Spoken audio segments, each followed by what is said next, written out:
네, 로마서 강의 계속 이어갑니다. 오늘 사도 바울은 그리스도인의 평강과 은혜에 대한 이 문안 인사를 통하여서 이제 서론적인 부분들을 마무리하고 있는데요. 사도 바울은 자신과 같이 부족한 인생이 하나님의 사랑하심을 받은 것에 대해서 너무나도 감사합니다.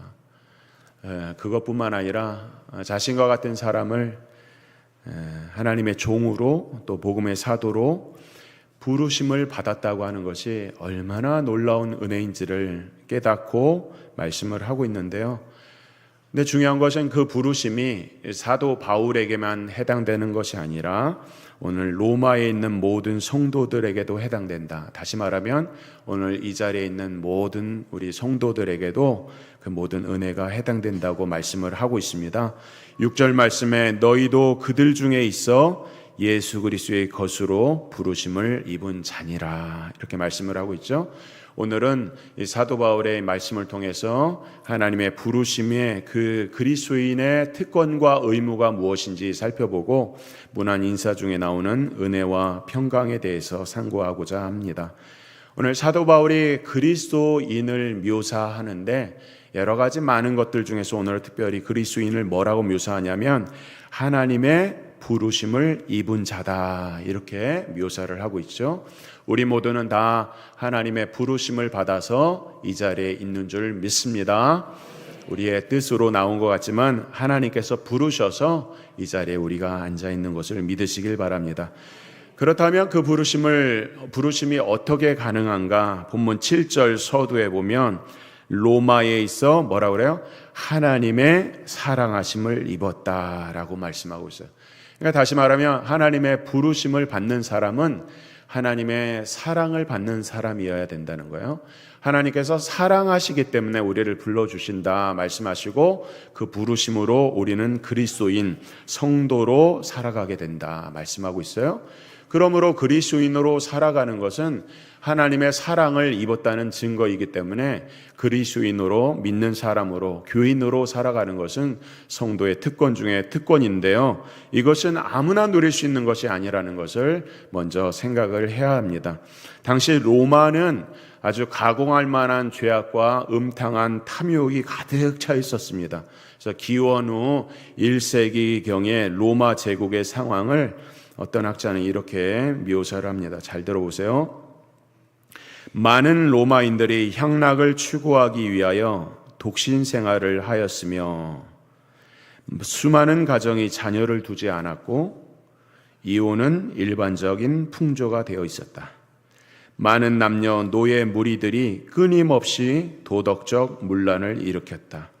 이러한 상태를 억제하기 위하여 로마 가정을 보호하기 위해 다음과 같은 법령이 반포되었다. 20세에서 60세까지의 모든 남자와 20세에서 50세까지의 모든 여자는 반드시 결혼할 의무가 있다. 중략을 하고요. 결혼은 형식적으로만 하였으며 도덕의 타락은 그칠 줄 몰랐다. 이것이 당시의 로마의 모습이었다고 말하고 있습니다.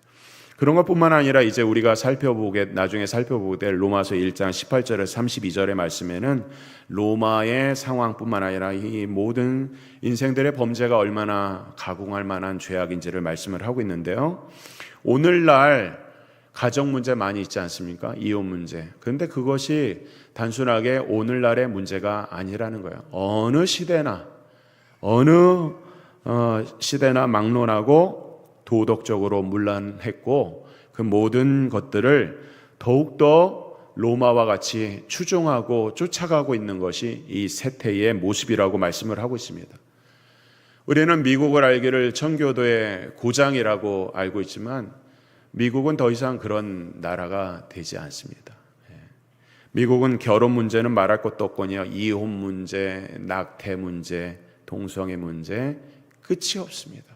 문제가 끝이 없어요.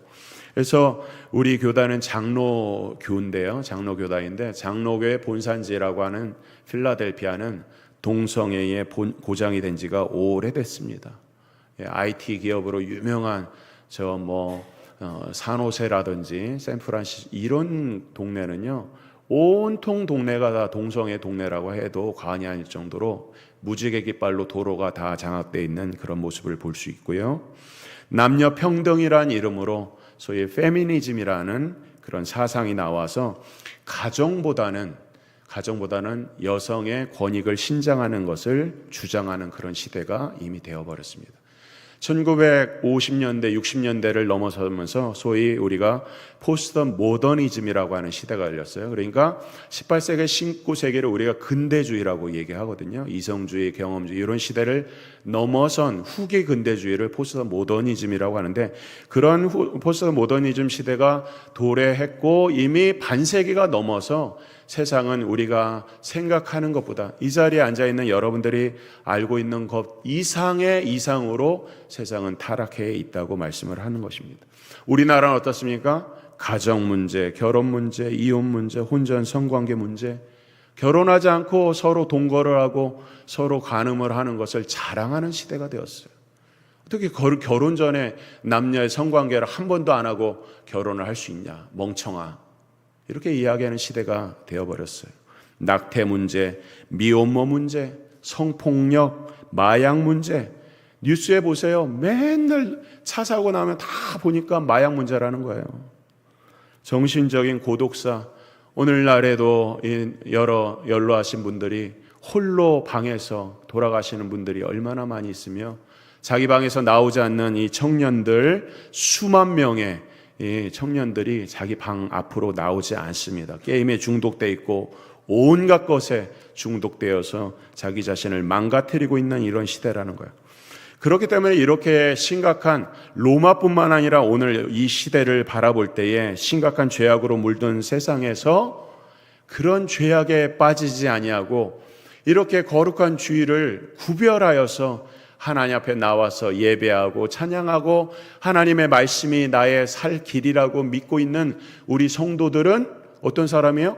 축복받은 사람이죠. 정말 하나님의 사랑하심이 없으면 우리가 이 자리에 어떻게 나올 수가 있겠어요?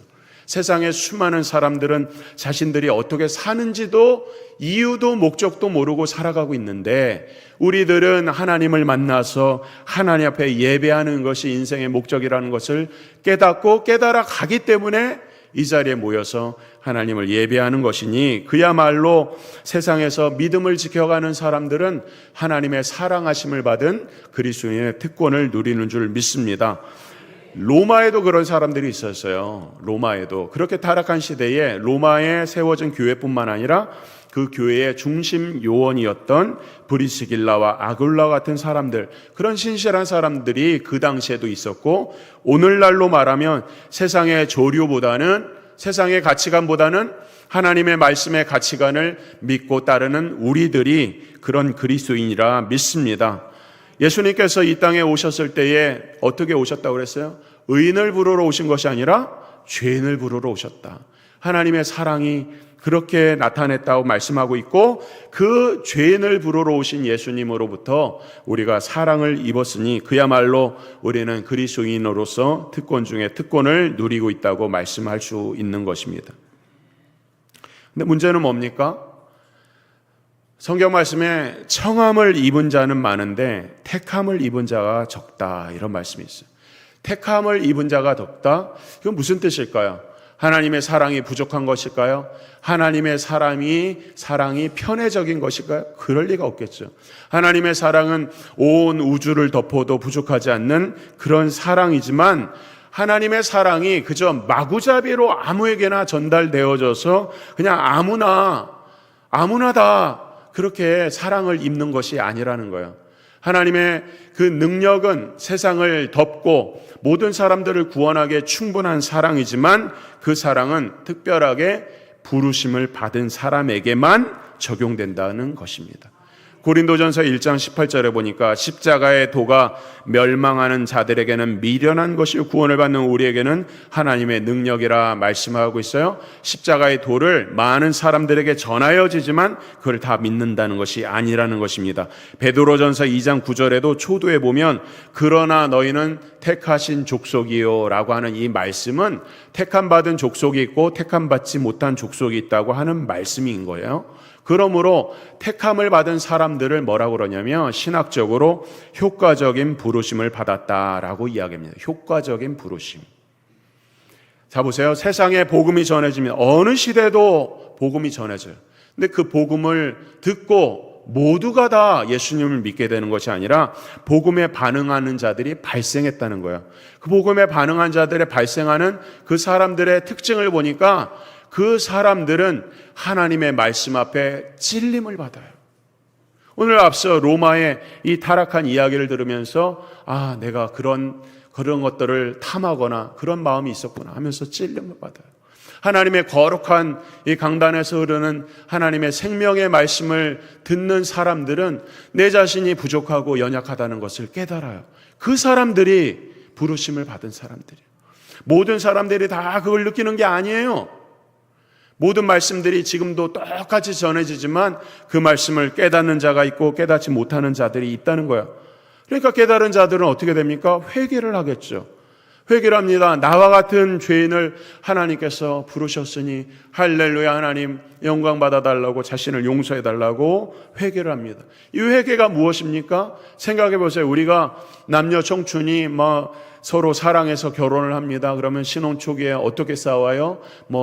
치약을 뒤에서부터 짰네, 중간에서부터 짰네, 양말을 왜 여기에 버리네 하면서 맨날 싸우는데 그게 고쳐집니까? 안 고쳐져요. 안 고쳐진단 말이야. 그러니까 다시 말하면 우리의 일반적인 습관도 고치기가 그렇게 어려운데, 내가 죄인이었던 사람이 이제 자기가 추구했고 사랑했고 즐겼던 것들을 다 뒤로하고 이제는 예수님을 구원자로 믿으면서 인생의 가장 큰 우선순위로 삼기는 이 인생의 개혁이 무엇입니까? 이것이 회개예요. 회개.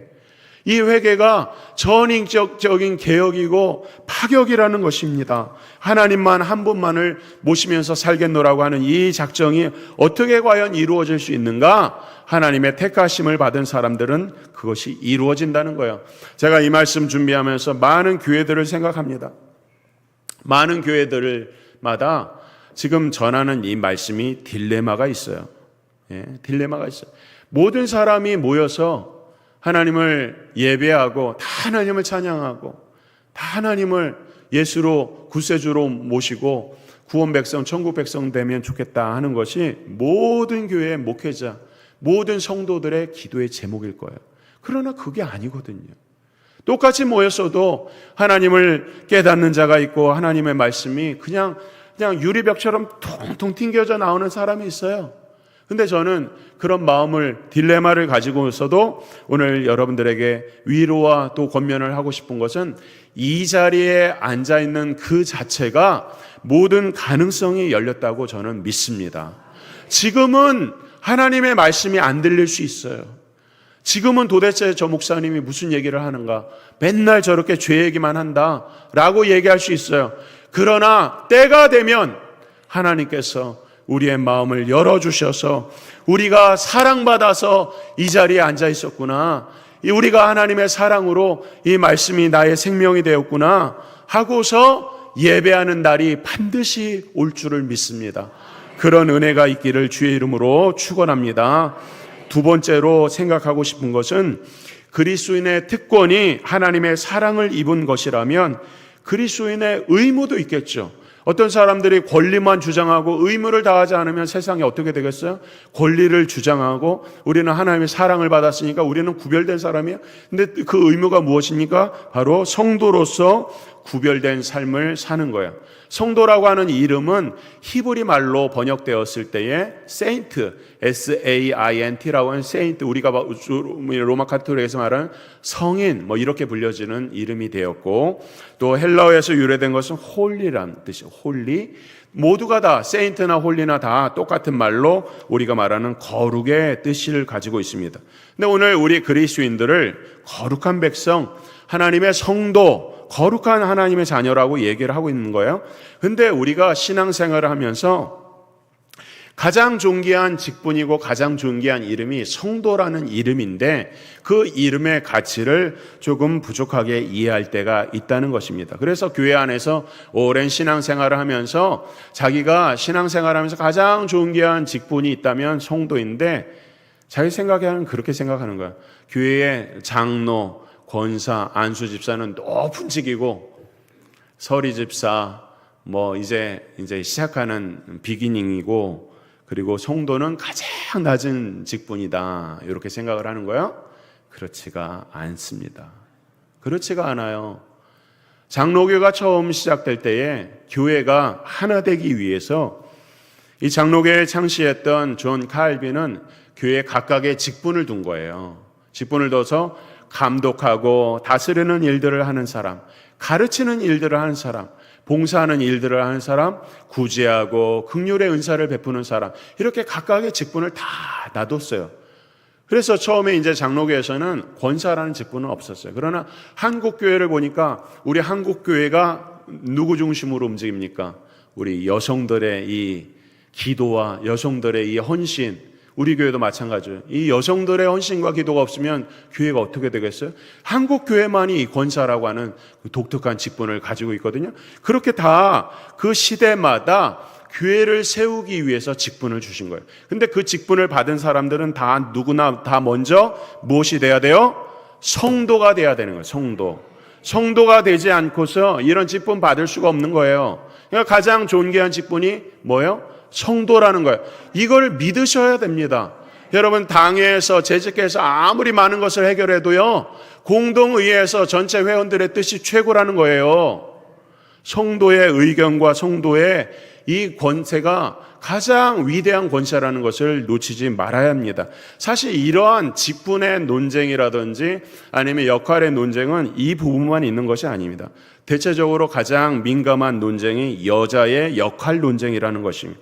오늘날 여자의 역할 문제가 이미 많이 불거져서 페미니즘이라는 것을 출연해서 동성애, 호모, 레즈비안, 트랜스젠더 이런 성적인 문란을 일으키는 많은 요소들의 원인이 바로 여성의 역할 논쟁으로부터 시작된 것들이 많이 있어요. 근데 분명히 말씀을 드리지만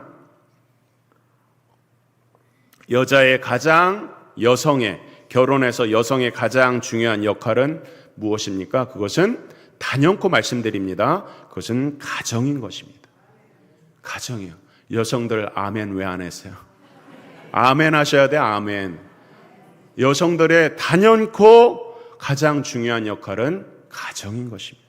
이 일은 천하고 낮은 것이 아니에요. 생각해 보세요. 이 일만큼 고귀한 것이 없어요.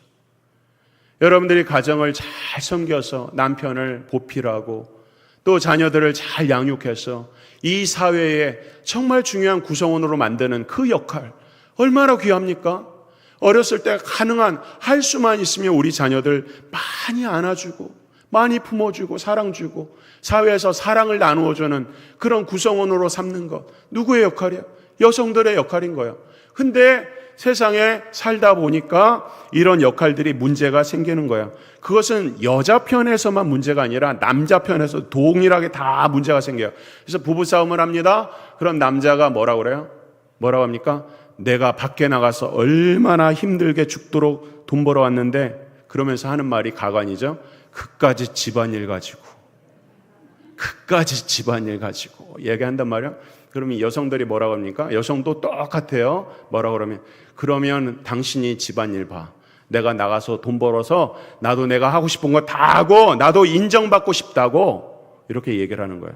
생각해 보세요. 이 대화를 잠깐 생각해 보세요. 이 대화에서는요, 잘 들으세요. 남자들은 밖에 나가서 돈 버는 일은 큰 일이고 여자는 집안일을 하는 것은 하찮은 일로 여기는 거예요. 누가 그렇게 가르쳤습니까? 누가 가르쳤어요? 이 말씀 듣고 남자나 여자나 다 회개를 하셔야 돼요. 이 모든 것을 가르친 것은 죄예요, 죄. 죄가 들어와서 죄가 뭐라고 이야기하냐? 밖에 나가서 남들에게 인정받는 것은 높은 일이고 가정에서 보이지 않는 것, 표현하지 않는 일들을 하는 것은 낮은 일이라고 죄가 가르치는 거예요. 사탄이 가르치는 거예요. 누가 그렇게 가르쳤습니까? 아무도 그렇게 가르치지 않았어요. 근데 우리가 신자들인 우리도 그렇게 생각을 하니까 미안합니다. 죄송합니다. 우리의 자녀들이 결혼을 안 하는 거예요. 왜? 결혼은 감옥이라고 생각하는 거죠. 결혼같이 위대한 일들이 어디 있어요? 결혼해서 자기를 닮은 사랑의 아들과 딸을 낳아서 하나님의 사람으로 만드는 것처럼 귀한 일이 어디 있어요? 세상에 가장 가치 있는 일이 자녀를 양육해서 하나님의 사람으로 만드는 것인데, 남자는, 아버지는 밖에 나가서 죽도록 일하는 것이 가장 높은 일이고, 그러니까 어떻게 해요? 결혼하지 않고 나도 밖에 나가서 일하겠다는 거예요. 여자들은 어떻게 해요? 나도 밖에 나가서 일하겠다는 거예요. 다 밖에 나가서 그럼 아이는 누가 키웁니까? 아이 키울 수가 없으니까, 돈이 없어서 아이를 키울 수 없으니까 어떻게 해요? 결혼 안 하겠다는 거예요. 그 말씀은 더 깊게 들어가면 뭔지 아세요? 내가 내 맘대로 내 인생 인조해야 하는데 누가 간섭하냐? 부모도 나를 간섭하지 말라는 얘기를 하고 있는 거예요. 내 욕망대로 살겠다. 누가요? 신자가. 우리 성도들은요, 그래서 가정교육을 잘 시킬 뿐만 아니라 남자의 역할, 여자의 역할을 잘 가르쳐서 남자다움이 무엇인가, 여성다움이 무엇인가를 잘 가르쳐서 교회에는요, 어린아이들의 울음소리가 많이 나야 돼요. 제가 이 말을 하면은 참 안 되겠지만 제가 아들 둘밖에 없어서 너무 죄송합니다. 아이들을 많이 낳으세요. 4명 이상 낳아서 온 교회가 그냥 응애 이렇게 소리가 나야 교회가 미래가 있고 소망이 있고 하나님 축복하시는 그 하나님의 교회가 되는 것입니다. 그래서 이 모든 것들이 다 역할 논쟁에서 빚어진 일들이 많이 있습니다. 단면적인 이야기지만 마찬가지로 교회 안에서 이 성도의 칭호가 얼마나 귀한지 모르니까 이것을 잊어버리니까 이 그냥 세인트라고 하는 말을 로마 가톨릭에 그냥 그 로마 가톨릭 교회 가면 성인들만 세인트라고 얘기를 하는 거예요. 그렇지가 않습니다. 오늘 우리가 모인 모든 주의 성도들은 다 세인트예요. 성인이에요. 성인. 우리 옆에 사람 보면서 한번 인사하겠습니다. 우리 사랑하는 성도님 하면서 축복받으십시오. 축복합니다. 사랑합니다. 이렇게 인사하십시오. 성도의 이름이 가장 존귀한 이름인 것입니다. 하나님이 우리를 사랑하셔서 부르셔서 우리를 거룩하게 하셨어요. 누가 우리를 대적한단 말입니까? 우리의 이름이, 성도의 이름이 가장 존귀한 이름인 것을 믿으시길 바랍니다. 그 일을 위해서 사도 바울이 지금 이야기를 하는 거예요. 그러면 왜 우리를 성도로 부르셨는가? 하나님을 찬양하기 위해서 우리를 부르셨다는 거예요. 우리를 세상에서 부르셔서 하나님을 찬양하기 위하여 구별되이 우리를 부르셨다고 말씀을 하고 있어요. 물론 여기서 찬양한다는 것은 그냥 입술로만 노래하는 것뿐만 아니라 여러분들이 집에서 설거지하는 것도 하나님을 찬양하는 일이에요. 여러분들이 막일하면서도 그것도 하나님을 찬양하는 일이고, 고위직에서 일을 하는 것도 하나님 앞에서 그 일을 하면 그것이 하나님을 찬양하는 일이 되는 거예요. 왜? 하나님께서 우리에게 주신 것들을 청지기로서 최선을 다하고 있는 것은 다 하나님을 찬양하는 거예요. 하나님께서 주신 일에 높은 일이 있고 낮은 일이 있는 것이 아니라는 거예요. 다 고귀한 일인데 하나님을 찬양해야 되는데 문제는 우리의 삶이 따라가지 못하는 것이죠. 그러니까 하나님을 실질적으로 찬양을 할 수가 없어요. 그래서 예배 시간에 실제로 우리가 입술로 찬양하는 것도 찬양이 잘 안 나와요. 일주일간의 삶에 실패하고 넘어져 있으니까 그렇지요. 그리고 마음을 열라고 해도 잘 안 열린단 말이에요. 그래서 하나님의 말씀을 들으면서 우리가 어떤 마음을 가져야 됩니까? 회개하는 마음을 갖는 거예요. 하나님, 나와 같이 부족한 인생이 또 말씀 듣고 한 주간 살려고 노력을 했는데 잘 안 됐습니다. 하나님, 나의 연약함 아시죠? 하나님, 내가 혹시 망령 때에 하나님의 이름을 방해하고 있는 거 있으면 용서해 달라고 기도하는 것입니다. 여러분, 우리가 이 기도를 회개 기도라고 하는데 존 칼빈은 이 회개 기도를 2가지로 해야 된다고 그랬어요. 하나는 말씀을 듣고 깨달은 것이 있어요. 그러면 내가 잘못한 거 있으면 하나님 앞에 회개해야겠죠. 당연한 것입니다. 또 한 가지 회개 기도가 있어요. 내가 미처 깨닫지 못하고 내가 회개할 일인데 회개하지 않은 것을 미리 회개하는 거예요. 하나님, 내가 회개할 일이 있는데 그거를 내가 미처 깨닫지 못했습니다. 용서해 주십시오. 그렇게 하나님 앞에 서는 마음이 경건하고 겸손하게 나아갈 때 하나님께서는 우리의 삶을 축복해 주시는 거예요. 예배의 승리자가 돼야지 하나님으로부터 우리가 복된 삶을 누리게 되는데, 구약 시대 보세요. 구약에서 12지파가 있지 않습니까? 12지파가 하나님 앞에 나가려고 그러면 자신들의 죄를 가지고 나갈 수가 없으니까 그 지파 중에서 레위 지파를 세웁니다. 근데 레위 지파도 자신들의 죄인이란 말이에요. 그러니까 제사를 드릴 때 레위 지파가 하는 일이 뭔지 아세요? 첫 번째, 자기들의 죄를 위해서, 레위 지파들 제사장의 죄를 위해서 먼저 속죄 제사를 드려요. 그렇게 깨끗함을 받고 난 다음에, 그리고 나서 하나님 앞에 나가서 이스라엘 죄를 위해서 속죄 제사를 드렸던 것이죠. 우리 모두는 다 그런 사람들이라고 말씀을 하고 있는 것입니다. 그러므로 하나님 앞에 나가는 이 거룩의 문제는 단순하게 우리가 하나님의 부르심을 받아서가 아니라, 이것은 어떻게 보면 우리의 생사의 문제이기도 하는 것입니다. 그러므로 우리가 성도로 생활을 하면서 거룩의 오해를 하는 사람들은 그저 내가 주일날 한 날 구별하여 이 자리에 나와서 자리만 지키면 그것도 감사한 일이죠. 근데 그것뿐만 아니라 직분만 받으면 자동으로 거룩해지는가? 그렇지 않다는 거예요. 반드시 기억해야 될 것은 우리의 삶에 주어진 모든 환경과 여건 가운데서 우리를 부르신 그 하나님의 부르심에 합당한 삶을 살기 위해서 노력하는 것, 그런 적극적인 삶을 사는 것, 그것이야말로 우리를 부르신 이유라고 말씀을 하고 있는 것입니다. 우리가 거지였는데 이제 양자가 되어서 이제 어떻게 해요? 부잣집에 살고 있어요. 그럼 부잣집에서 주는 그 아름다운 옷을 입으면 되는데, 내가 과거에 거지였다고 거지의 옷을 입고 계속 돌아다닐 겁니까? 그렇지 않죠. 우리가 거룩하게 부르심을 받았으니까 이제는 새 옷을 입고 그 구색에 맞는 옷을 입고서 나 자신을 돌아보고 그 부르심에 합당한 삶을 살기 위해서 노력하는 것, 이것이 바로 우리를 부르신 목적이라고 말씀을 하고 있습니다.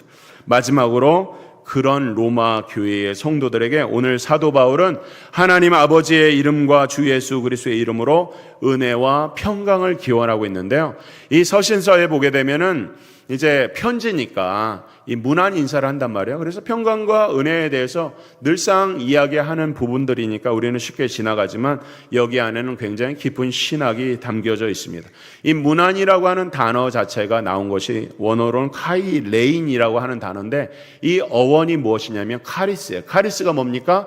은혜라는 뜻이에요. 그러니까 문안한다고 하는 것은 그냥 일상적인 삶을 나누는 것이 아니라 하나님의 은혜를 나누는 것입니다. 성도 간에 교제를 한단 말이에요. 이제 여러분이 예배 끝나고 식사를 한단 말이에요. 그러면 한 주간 어떻게 지냈어? 무슨 일이 있어? 너무 힘들었어? 막 하면서 그랬구나 하면서 그냥 끝나는 게 아니라 우리의 입술에서 하나님의 은혜를 고백하는 거예요. 그랬구나. 근데 하나님 은혜로 도와주셨구나. 우리의 자녀들이 잘 되면 어떻게 고백해야 돼요? 야, 내가 정말 우리 아이 잘 키워서 우리 아이가 이렇게 잘 컸구나. 그렇게 끝나지 마시고, 그 일도 있지만 하나님께서 은혜 베풀어 주셔서 우리 아이에게 지능과 지혜를 주셨구나. 하나님 감사합니다. 이렇게 고백하는 것이 우리의 서로 간의 교제고 문안이 돼야 된다는 것입니다. 그러므로 우리가 기도할 때도 무엇을 기도합니까? 우리가 여러 가지 가지고 나가서 하나님 앞에 기도하다가도 하나님께서 우리에게 베풀어 주신 은혜를 생각하면 그 은혜를 찬양하다가 기도를 마칠 때도 있는 것입니다. 왜 그렇습니까? 아무런 공로 없는 우리에게 베풀어 주신 하나님의 은혜, 죄에 있는 우리를 부르시는 하나님의 은혜, 아무런 무능하고 힘없는 자들에게 친절을 베푸시는 그 하나님의 은혜, 모든 구원의 기초가 되시는 하나님의 은혜, 이 자리에서 하나님의 말씀을 들을 수 있는 은혜, 믿음으로 살겠다고 작정할 수 있는 성령의 인도하심을 받는 은혜, 그 은혜를 어떻게 찬양하지 않을 수가 있냔 말이에요. 그렇게 은혜를 고백할 수밖에 없고, 그 은혜의 체험이 있으면 그 다음에 흘러가는 곳이 바로 평강인 것이에요. 평강. 예수님께서 부활하셔서 제자들에게 첫 번째로 말씀하신 것, 첫 번째로 말씀하신, 처음으로 너희에게 평강이 있을지어다. 유대인이 처절한 역사 가운데서 자기 자녀가 독가스실로 끌려가는 자녀를 향해서 임종 직전에 있는 아버지를 보고서도 저들은 샬롬을 외쳤어요. 샬롬. 평강을 구하는 거죠. 하나님의 은혜로 모아지는 평강. 그래서 바다로 말하면 물의 근원은 하나님의 은혜라면 물이 모아져서 바다가 되는 것은 평강인 거예요. 은혜로 시작해서 평강으로 외치는 거예요. 그러니까 결국 우리가 이 땅의 삶 가운데서 평강을 누리지 못한다고 하는 것은 우리 안에 은혜가 부족한 것. 그러므로 말씀을 들으면서 하나님과 동행하면서 나에게 베풀어 주시는, 거저 베풀어 주시는 하나님의 은혜지만 나가 하나님의 평강으로 나가지 못하게 나를 붙잡고 있는 것이 무엇인가? 어떤 불행이 왔습니까? 어떤 문제가 왔습니까? 어떤 육적인 그런 모든 불신앙의 근원들을 내가 믿음으로 눌러버리는 거예요. 그리고서 하나님의 은혜로 다시 회복해서 그 은혜의 샘으로 다시 나가서 우리 안에서 샘솟는 놀라운 하나님의 평강을 누리는 것이 우리를 부르셔서 우리를 사랑하시는 하나님의 이유와 목적이라고 말씀을 하고 있는 것입니다. 사도 바울은 지금 로마를 향해서 이 평강의 은사를 하고 있거든요. 로마가 어떤 곳이라고 했어요? 세상 가운데서 가장 타락한 곳이 아마도 이방인의 중심지 로마였을 것입니다. 그 로마 땅에서 복음을 가지고 지키고 살아가는 성도들에게 최대의 소원이자 유일한 소원인 하나님의 은혜와 평강으로 인사를 하고 있는 것입니다. 왜냐하면 사도 바울의 마음에는 이 백성들이 정말로 하나님의 은혜와 평강 외에는 그런 속된 세상에서 믿음을 가지고 지켜나갈 수 없다는 것을 알기 때문에 그래요. 그래서 사도 바울은 그런 믿음을 갖길 원하여서 로마에 이런 편지를 쓰고 있는 것입니다. 이 시간 결론적으로 저도 이렇게 사도 바울의 문안 인사를 본받아서 카피하면서 여러분들에게 문안 인사를 하면서 말씀을 맺습니다. 대한민국 광주에 살면서 하나님의 사랑하심을 잊고 성도로 부르심을 받은 모든 성도들에게 주 예수 그리스도의 은혜와 하나님 아버지의 평강이 임하기를 주의 이름으로 축원합니다.